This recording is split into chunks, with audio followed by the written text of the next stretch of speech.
ভক্তি থাকতে হবে। আপনি এই দুরূদ শরীফ পড়লে আপনার মর্যাদা বাড়ায় দিবে, মর্তবা বাড়ায় দিবে।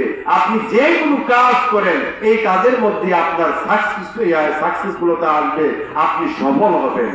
তাহলে আল্লাহর নাম নিতে, আল্লাহর নাম নেওয়া, আল্লাহকে স্মরণ করার নামই হচ্ছে জিকির। আপনাকে জোরে জোরে জিকির করতে হবে না, আপনি আস্তে আস্তে মনে মনে জিকির করেন, আল্লাহকে স্মরণ করেন। আল্লাহ যে আছে একজন, আল্লাহকে স্মরণ করে আপনি ব্যবসার মধ্যে বসে রয়েছেন, আপনি মনে মনে জিকির করেন, আপনার ব্যবসার মধ্যে আল্লাহ বরকত বাড়ায় দিবে।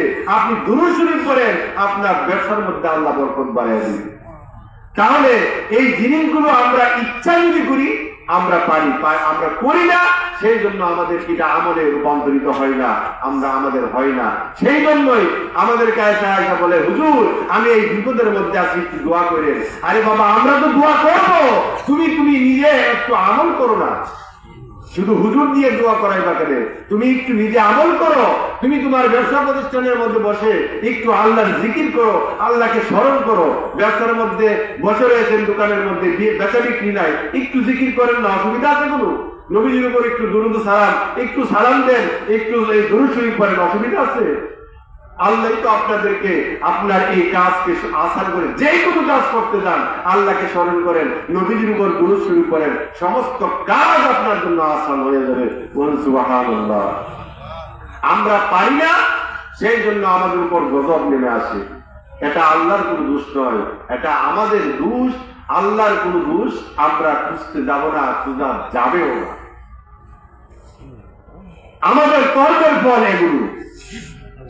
আমাদের এই জমিনের মধ্যে, আমাদের পরিবারের মধ্যে, আমাদের রাষ্ট্রীয়ভাবে, আমাদের সমাজের মধ্যে যত অবক্ষয় হচ্ছে, যত অপকর্ম হচ্ছে, যত পাপ হচ্ছে, আমাদের এই পাপের কারণে আমাদের এই গজবগুলো হচ্ছে, আমাদের নৈতিক অবক্ষয় হচ্ছে, রাষ্ট্রের উপর গজব নাযিল হচ্ছে, এই রাষ্ট্রের উপর, সমাজের উপর।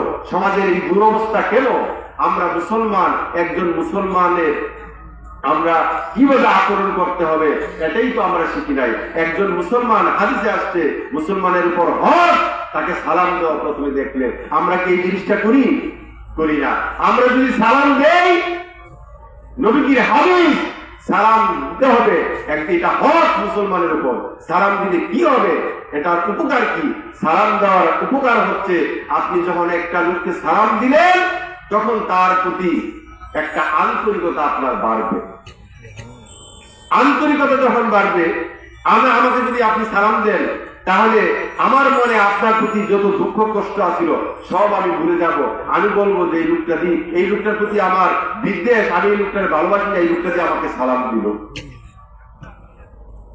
এই সালাম দেওয়ার কারণে সমাজের মধ্যে মারামারি হয় না।